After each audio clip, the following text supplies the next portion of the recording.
अमानत की बात सुनकर अभिनव उसे देखता रह गया। उसे एक पल के लिए विश्वास नहीं हुआ कि अमानत ने अभी अभी क्या कहा था। साथ ही अभिनव को यह भी समझ आ गया कि मोंटी अमानत को फिलहाल अंडरग्राउंड क्यों रखना चाहता था। टाइगर के साथ काम करने से अलायना वैसे ही हमले का शिकार हो गई थी। साथ ही अनन्या, जिसका टाइगर या उसकी टीम से कोई लेना देना नहीं था, वो भी अभिनव की वजह से फिलहाल बहुत ज्यादा बीमार थी। ऐसे में मोंटी भी अमानत के साथ रिस्क नहीं लेना चाहता था। इसलिए अभिनव ने एक गहरी सांस ली और अमानत को समझाते हुए कहा, देखो ये पॉसिबल नहीं है। मोंटी अगर तुमसे छिपकर रहने को कह रहा है तो उसके पीछे एक ठोस कारण है। तुम भी इतना तो समझ ही गई होगी कि हम लोगों का काम खतरे से खाली नहीं है, और तुम खुद भी तो एक बार किडनैप हो चुकी हो ना। तुम्हें क्या लगता है मोंटी फिर से तुम्हें कुछ होने देगा? हाँ, बात को समझो जरा। अभी वक्त काफी क्रिटिकल है। अपने ग्रुप का लीडर होने के बावजूद मैं खुद किसी की भी सेफ्टी की गारंटी नहीं ले सकता हूँ। सभी लोग फिलहाल खुद का ध्यान रख रहे हैं। एक बार सब कुछ सेटल हो जाए और ये दिक्पाल का मामला खत्म हो जाए, तब हम आगे कुछ सोच पाएंगे। अभिनव की बात सुनकर अमानत ने एक हताशा भरी गहरी सांस ली और एक मुरझाई हुई मुस्कान के साथ कहा, ठीक है, कोई बात नहीं। आपने कम से कम मेरी बात सुनी, इसलिए थैंक्स। अभिनव ने उसे देखते हुए सिर हिलाया और कहा, थैंक यू तुम्हें भी बात को समझने के लिए। वैसे अगर तुम फिलहाल यही हो तो मैं तुम्हें एक काम जरूर दे सकता हूँ। मानसी और त्रिशा का ख्याल रखना, तुम्हें उनकी देखरेख करनी होगी, ठीक है? अभिनव का ऑर्डर सुनते ही अमानत की फीकी मुस्कान खिल उठी और वो तुरंत हाँ में अपना सिर हिलाकर बोली, बिल्कुल, क्यों नहीं, मैं अपना बेस्ट दूंगी। अभिनव भी उसकी बात पर मुस्कुराया और बोला, गुड, अपना भी ध्यान रखना, बाद में मिलते हैं। इतना कहकर अभिनव गाड़ी में बैठा और एयरपोर्ट के लिए रवाना हो गया। अभिनव के वहां से निकलते ही उसके पैलेस में एक काले रंग की गाड़ी दाखिल हो गई थी।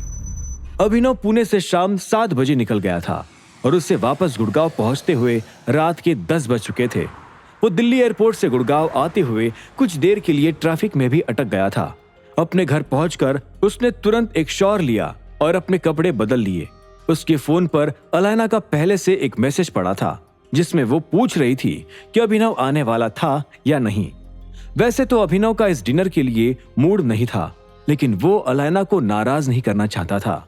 आज मीटिंग में भी उसने अलायना को आने से मना कर दिया था, इसलिए उसका अब उसके साथ डिनर पर जाना जरूरी था। जब तैयार होकर अभिनव अलायना के घर पहुंचा तब तक रात के 11 बज चुके थे। अभिनव की गाड़ी देखते ही अलायना अपने घर से बाहर आई और अपने दोनों हाथ बांधते हुए बोली, मुझे लगा नहीं था कि तुम आओगे, मैं सोने ही जाने वाली थी।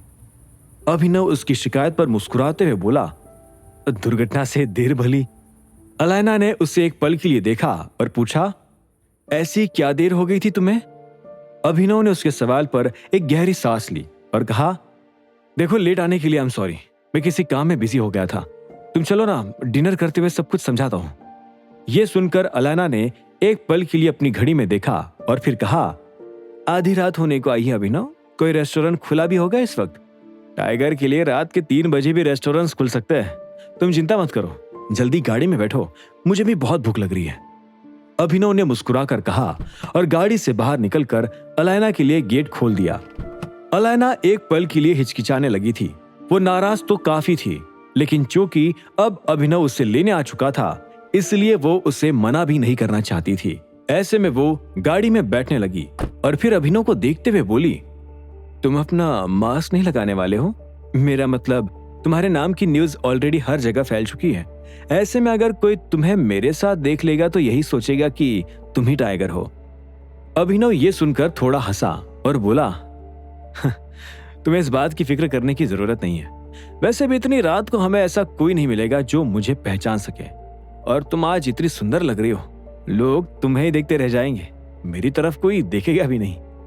अभिनव की इस बात से अलायना थोड़ी शर्मा गई और बोली, थैंक यू।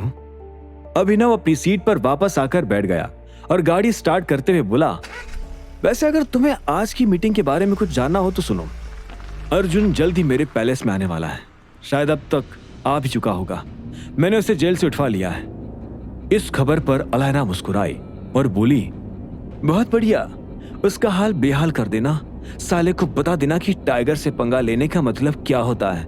मैं तो कहती हूँ कि उससे लगे हाथ मार ही डालो। क्या पता वो इस बार भी बचकर निकल जाए और फिर दिक्पाल की प्रोटेक्शन में छिप जाए। अलायना की इस बात पर अभिनव ने एक गहरी सांस ली और कहा, तुमसे ज्यादा मुझे तलब हो रही है उससे मारने की, लेकिन अभी सही वक्त नहीं है। मुझे अपने प्लान पर टिके रहना होगा। जैसे मैंने पहले भी कहा था, अर्जुन से पहले दिक्पाल मरेगा। अलायना ने उसकी बात पर सिर हिलाया और थोड़ा चिंता जताते हुए कहा, पर तुमने उसे जेल से उठवाया और अपने पास बंदी बना लिया है, कहीं कुछ गड़बड़ तो नहीं होगी ना? आई मीन, ज्यादातर पुलिस दिक्पाल की जेब में है। अर्जुन के गायब होते ही वो उसे ढूंढना शुरू कर देगी। यह सुनकर अभिनव ने ना में अपना सिर हिलाया और कहा, ऐसा कुछ नहीं होगा। पहली बात तो ये कि अर्जुन गुड़गांव में नहीं, पुणे में है, और दूसरी, ये केस अब सीबीआई के हाथों में जाने वाला है। यह सुनते ही अलायना हैरान हो गई और बोली, सीबीआई? ये कब हुआ? अभिनव ने हाँ में सिर हिलाया और कहा, जब से मेरी सीबीआई के डायरेक्टर से मुलाकात हुई है। किंग ऑफ द वर्ल्ड बनने के फायदे अब दिखने लगे अलायना। मैं कल सुबह उससे बात भी करने वाला हूं। दिक्पाल और अर्जुन को खत्म करने में वो भी हमारी काफी मदद करेगा। अलायना ने एक गहरी सांस ली और इस बात पर सिर हिलाकर कहा, सही है फिर तो। इनफैक्ट बहुत ही अच्छा है।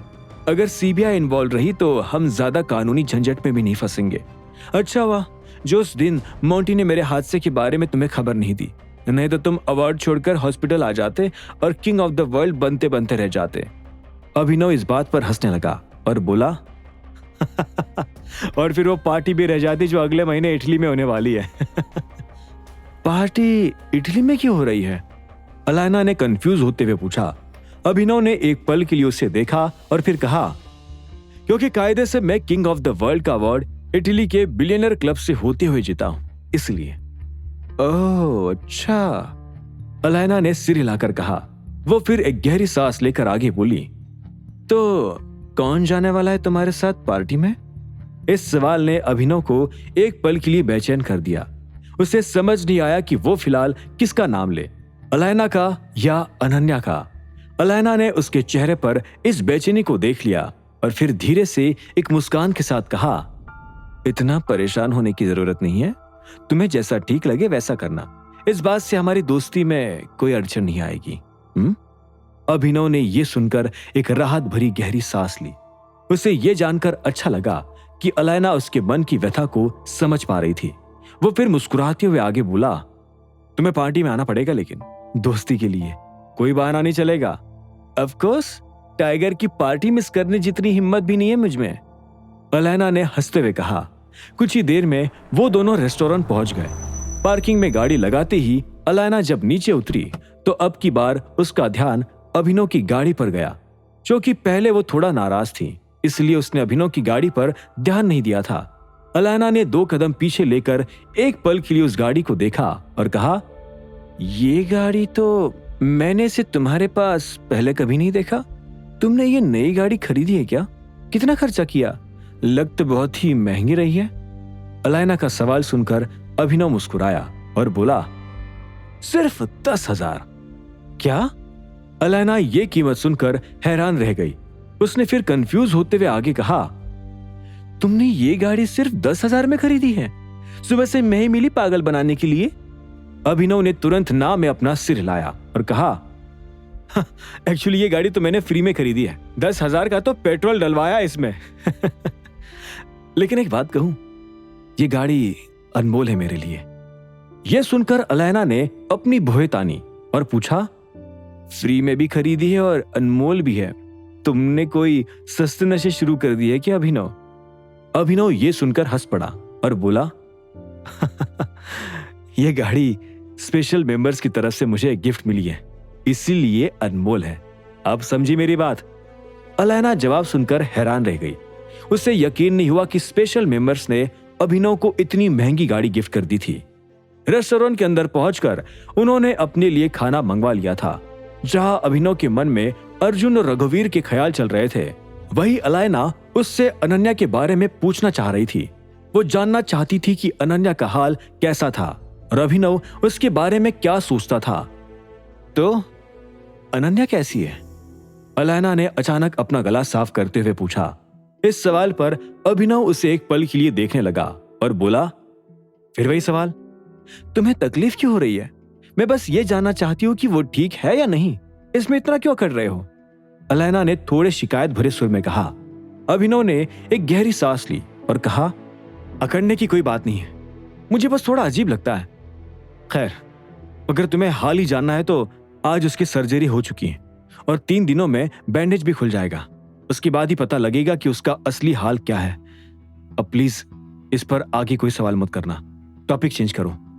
अलैना अभिनव की बात सुनकर हंसने लगी और फिर अपना गला साफ करते हुए बोली, तो आगे का क्या प्लान है? मेरे ख्याल से तुम पुणे वापस जाओगे अगर अर्जुन वहां आ चुका होगा तो। अभिनव ने इस सवाल पर हाँ में सिर हिलाया और कहा, हाँ, हो सकता है थोड़ी देर में निकल जाओ वापस। अर्जुन की भी खबर लेनी है, रघुवीर को भी देखना और सीबीआई के डायरेक्टर गिरिराज गंगवार से भी बात करनी है। काफी टाइट शेड्यूल है, पर कम से कम धीरे धीरे काम तो खत्म होगा।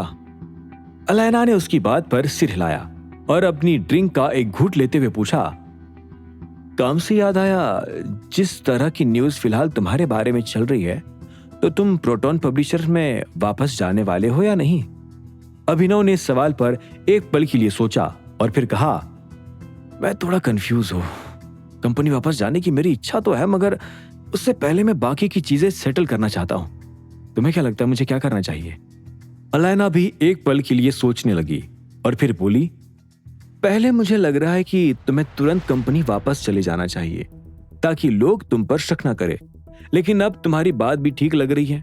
दूसरे काम पहले खत्म हो जाए तो बेहतर है, कंपनी तो वैसे भी चलती रहेगी। अभिनव ने अलैना की बात पर सिर हिलाया और फिर अपनी ड्रिंक पीने लगा।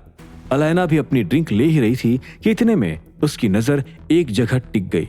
इतने में अभिनव ने अपना ग्लास नीचे रखते हुए कहा, तुम्हें पता है, मोंटी की गर्लफ्रेंड अमानत मेरे लिए काम करना चाहती है। अभिनव की बात पर अलैना ने कोई प्रतिक्रिया नहीं दी। उसे देखकर ऐसा लगा मानो उसके कानों तक वो बात पहुंची ही नहीं थी। ऐसे में अभिनव ने अपनी गर्दन उठाकर अलैना को देखा और महसूस किया कि वो किसी सोच में डूबी हुई थी। अलैना? अभिनव ने उसे धीरे से पुकारा। अलैना ने अब भी कोई जवाब नहीं दिया। ऐसे में अभिनव ने थोड़ी ऊंची आवाज में फिर से कहा, अलैना।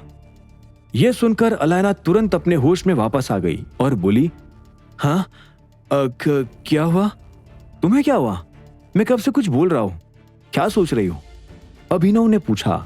अलैना ने एक गहरी सांस ली और ना में सिर हिलाकर कहा, नहीं, कुछ नहीं।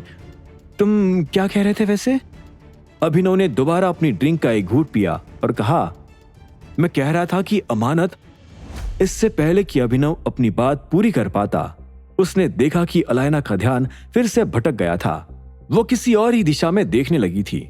ऐसे में अभिनव भी उस दिशा में अपनी गर्दन घुमाते हुए बोला, क्या हुआ तुम्हें? वहां क्या दिख रहा है? इतने में अलैना तुरंत